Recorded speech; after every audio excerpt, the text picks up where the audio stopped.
Hey everyone, and welcome to my look at patch 8.8 coming out for World Tanks. Figured I'd cover a few things. First and foremost we see here is the new service record screen. It's a little bit laggy when I was testing it out, but overall it's kind of cool. Kind of looks more like the web page and how they have all the things laid out as opposed to the past where it was just the row of stats and tank percentages. This one gives you a little bit more info, and each tank gives you like a more detailed look at each one.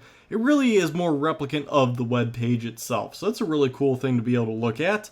In addition to that, there's a new regional voice mod that you can change to, so built in there we can listen to them real quick here. But anyway, so it gives you new voices for each tank based upon the nation of the tank. Additionally, there's a new mission section that gives you the missions, your progress in completing it, and the time of which they get accomplished, and what tanks they're suited for, and what you need to do to finish them up. It also gives you the ones that are in the future, so now you can keep track of how close you are to those 30 kills that we're currently going through, and everything else that's coming up with the missions. That's a really cool feature. Taking a look at the changes made to the German tech tree, we see that there is two new tanks, a heavy tank at tier 4, the Birchwagon 2, and a medium tank, the VK3002M at tier 6. So, in addition, the VK3001H was changed to a tier 5 and was made into a heavy, so now there's a tier 4 and a tier 5 heavy German tank.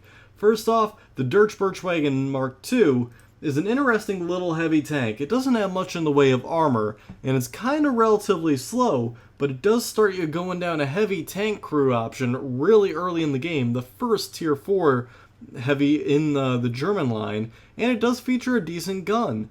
As we take a look around it, it really doesn't have much in the way of armor. I think it's only 30 flat plating on it, not much can bounce, but if angled properly it can absorb rounds to its tracking. Now, the gun performance in it is actually not too bad. It can go through light targets fairly easily and consistently, but if you're starting to face medium targets and heavy targets such as the T1 or the M4, you might actually run into problems. And against the Lee, I think is where you'll actually find one of your worst enemies. So it's something to look out for, that you cannot really count on the tank gun on this thing too much for their heavy targets, but it's definitely a bully for the light targets.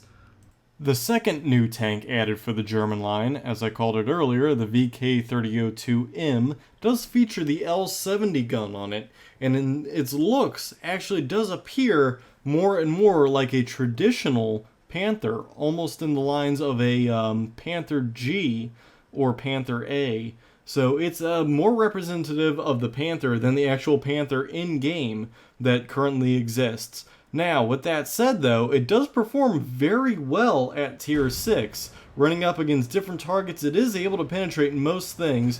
It does actually have a little bit weak of armor. Taking quite a few hits is a problem for it. It does not have the bounce ability as some others, but its penetration is not bad at all, being able to go through most targets that it faces without issue, so long as you're targeting the flat spots, the weak spots, as opposed to any sort of a angled surface or track area. If you're targeting heavier areas, the L70 should be able to go through by and large, but overall you're only going to see issues if you're going against very sloped areas or extremely thick areas. The L70 featured here is the same that we've all come to know and love from several other tanks, including the Jagdpanzer IV that we already play with at the same tier.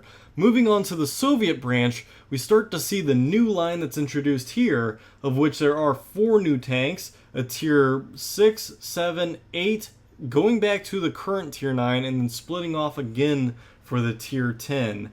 This is a new introduction here with a bunch of different changes, but also a very similar feature to one. The new Soviet tree splits off of the T-34 at just under about 30,000 experience. You gain access to the A44.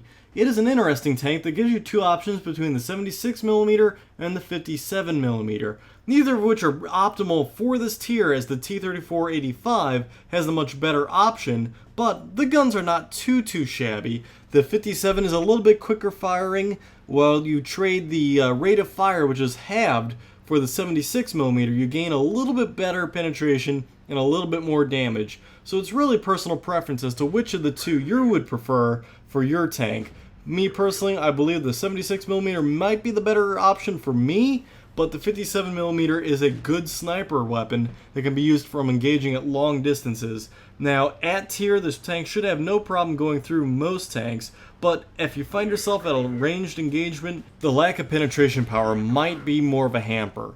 Moving on to the next tank, the A44, we do get upgraded into a 107 gun, which is a nice little upgrade. It's featured in a few other tanks, and this one is actually new because it has a rear turret mount, so that means you're going to lose gun depression in terms of an option for you, but that does open up the ability to side scrape with this thing. In addition, it does have a very long reload, but has a very nasty punch. So you go from a rather weak gun from one tank to a very strong gun in the next. Now, the downside, as I said, to this was a long reload, in addition to the fact that you have very little gun depression. Now, it does make up for it in the fact that it does have fantastic speed, and its armor is not too shabby. The speed does help make up for almost all the other lackings though, and of course, as stated earlier, you can usually make a rear turreted tank side scrape very effectively, more so than a middle turret tank.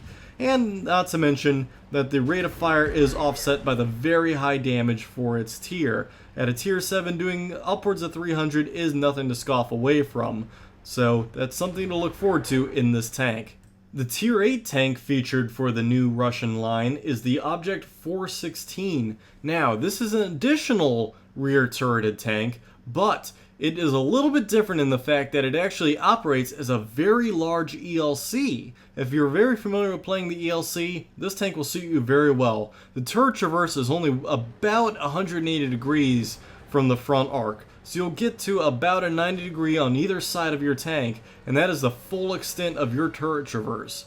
So, as stated, it does play almost identical to that as the ELC, except much larger, extremely fast, and is a very powerful gun, hitting very hard for its tier. So you'll be able to punch through most things at a tier 8 rather, and doing extremely well. In addition, the speed on this tank is very phenomenal as well, in addition to just the simple armor value of this tank.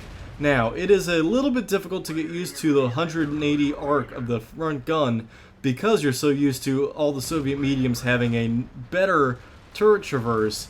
Its speed is an interesting factor when you think that you only have 180 degree of a turret traverse, so it'll take a little bit of getting used to, but if you play the ELC, you'll do just fine. So, from the T54, which is the tier 9 that we currently have access to, we'll be able to move into the new tier 10. The Object 140, spurring off of the second option of guns off the T59, comes in at a little over 200,000 experience to achieve. Now, it is very similar in the fact that its gun is the exact same gun mounted on the T62A, and statistically, it appears on paper as though it is near identical to the T62A, including its visual features. It would almost be assumed that the Object 140 is the predecessor to the T62A, and when compared side by side, the only difference is about 50 hit points and a slightly different max speed of about 5 kilometers. Otherwise, statistically, it looks near identical as far as I could tell, and performance-wise, it operated just the same as well. So it really comes down to personal preference between the two. Some people have claimed that they feel it operates a little better, some say that they see no difference at all, and others claim that they really don't like the feel of it and prefer the 62A. Now, it really comes, as I said, a personal preference. I did enjoy it while I was testing it on the test server, but it really doesn't have much in the way of gun depression, but nor did the T62A. As I stated, they operate very similar, and I'm not too sure as to why they put these two in together, as it seems that there really is a lack of diversity then when you get to the tier 10 Soviet line, because you see two of the very similar tanks at a tier 10 medium rate, and that's not to mention that the two tier 10 heavies are somewhat similar, but that's an argument for a different point in time. Now, it's just, hopefully, they'll tweak them a little bit so they have a little bit more difference between the two of them when you get to the tier 10 mediums. But as they stand currently, you can achieve the T62A or you can achieve the Object 104 or 140, and they're about the same. Also introduced in the new 8.8 patch is 2 premium tanks for the Chinese. The T-34 TAC-3 is very similar to a Type 59 that currently exists in the game, except it's equipped with the 122 that the WZ-111 features currently. Now, as I did state, this thing is very identical to the Type 59 and in fact shares the same chassis and turret. The difference, of course, being the gun, which is about a 12-second reload gun. It hits very, very hard if you're familiar with it from the WZ-111. And it does have a little bit of a difficult time penetrating if people are at an angle from you, as the major curse is with high caliber guns. With that stated though, the high hit at about 400 is fantastic with a tier 8 tank, and the match with the speed of the Type 59 is a great choice. Now, the one thing to note though is with this tank, it does suffer from one major problem, and that is a lack of gun depression due to the gigantic cannon on the front of this tank. Something that can easily be overcome in flat surfaces, but if you're actually having to fight down a hill, you will have to expose yourself more. You cannot take too much advantage of a hold down position coming up over the rise of a slope. You will have to crest in order to target stuff more. Now, from there, we see the 112, which again features the 122 that is featured on the WZ-111, but this tank features the armor similar to that as an IS-6, but without the extra angling plates that the IS-6 has for the Soviets. It does have a few similar characteristics. It is fast, but the 122, without similar sort of equipment, such as a rammer, Vince, and a gunline drive, actually is a very slow to aim in weapon system, and so it does require a little bit of finesse to get it to work properly, and it is highly recommended that you do run a GLD with this thing in order to get it to range in at a quicker, much more usable rate. Otherwise it will take you quite a while to range in and you can miss an opportunity that you would otherwise need.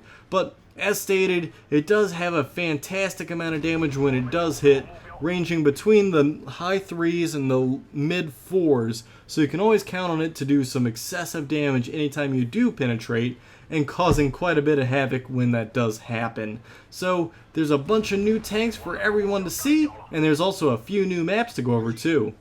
The new map that comes out in this patch is Tundra, a rocky, Soviet-inspired map that is a very autumn-looking map with very good sightlines all over the board, making it a very good sniper-based map and could actually produce a little bit of camping if people aren't too aggressive. From there, we do actually see new maps that are actually returning maps. We get back Serene Coast, Kamaran, and Swamp. In addition, Mountain Pass now has an encounter mode from the standard modes that it currently has. Other things changed in the game. The T-26E4, the Super Pershing, has been modified. That finally has happened, so we will expect a few people to maybe sell off that tank, maybe not like it anymore. It'll definitely take a little bit of looking into. The German tanks themselves are actually undergoing quite a few little bit of balancing changes. The heavies appear to be decreasing their horsepower but gaining speed, so that it looks like you're going to be getting a maneuverability buff, as well as a little bit of gun changes for the 88s, making them a little more accurate but slower to fire. In terms of anything else, it's not really much sticking out for the heavies, but the mediums themselves look like they're actually getting a horsepower reduction but a speed buff, again increasing their maneuverability, and a possible rate of fire buff for the guns that the mediums have equipped. The TDs, it appears as though they're having their horsepower reduced, but their speed buffed again. So again, it looks like they're getting a maneuverability increase, but an overall speed reduced. So those are the changes for the German tanks. Those can all be looked up online. Of course, there's a lot to mention there. Other changes to guns include the 100mm guns for the Soviets. All of them are going to increase in damage but decrease in rate of fire. So it might change up how the Soviets play, no longer going to rely on the rate of fire, but get a little bit better alpha. So it's kind of an even trade. It'll probably work out in the end, but overall it is nice to see a little bit higher numbers on those damage dealers at a slight increase to time, something that can easily be dealt with. Other things are they're improving the anti-aliasing quality of the game, which is going to hopefully help with slowdown in performance. There's going to be protection against accidentally selling tanks so that you no longer accidentally sell those premium tanks that you earned as gifts. There's other things such as problems with matchmakers that apparently appeared that we've all known to come, that we've all sort of loved here with the new craziness that is seeing very skewed artillery or very off tiering.